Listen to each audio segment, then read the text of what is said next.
રાજ્યના પોલીસ વડા વિકાસ સહાય જામનગર પધાર્યા છે। કોસ્ટલ સિક્યુરિટી અને દરિયાઈ પટ્ટી પર દબાણના મુદ્દે ચર્ચા થઈ હતી।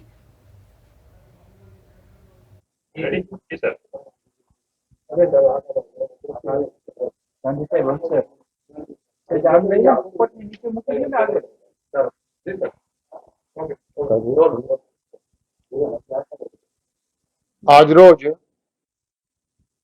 રાજકોટ રેન્જના સુરેન્દ્રનગર, જામનગર, દેવભૂમિ દ્વારિકા, રાજકોટ ગ્રામ્ય, મોરબી તેમજ દેવભૂમિ દ્વારકા અને મોરબીની જિલ્લાઓની પોલીસ અધિક્ષક સાથે રેન્જ વડાની હાજરીમાં એક ક્રાઇમ કોન્ફરન્સ રાખવામાં આવી અને આ ક્રાઇમ કોન્ફરન્સમાં દરેક જિલ્લાઓમાં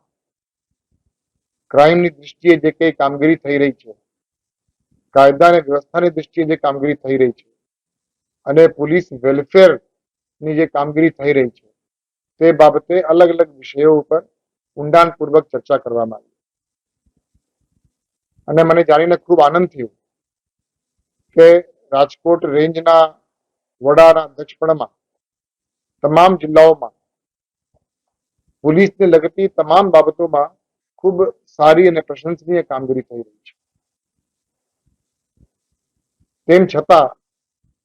અમુક જે મહત્વના મુદ્દાઓ છે તે બાબતે આ ક્રાઇમ કોન્ફરન્સમાં પોલીસ અધિક્ષકશ્રીઓને ખાસ ધ્યાન મૂકવા માટેનું વિનંતી કરવામાં આવ્યું છે અને યોગ્ય માર્ગદર્શન મળે તે બાબતે પણ ચર્ચા કરવામાં આવી। આ વિષયો પૈકી ખૂબ મહત્વના મુદ્દા એવા શરીર સંબંધી ગુનાઓ તેમજ મિલકત વિરુદ્ધના જે ગુનાઓ બને છે તેને અટકાવવા માટે સમગ્ર રાજ્યમાં જે મેન્ટર પ્રોગ્રામ અમલીકરણ કરવામાં આવ્યું છે તે બાબતે ચર્ચાઓ કરવામાં આવી અને યોગ્ય જરૂરી માર્ગદર્શન પણ આપવામાં આવ્યું।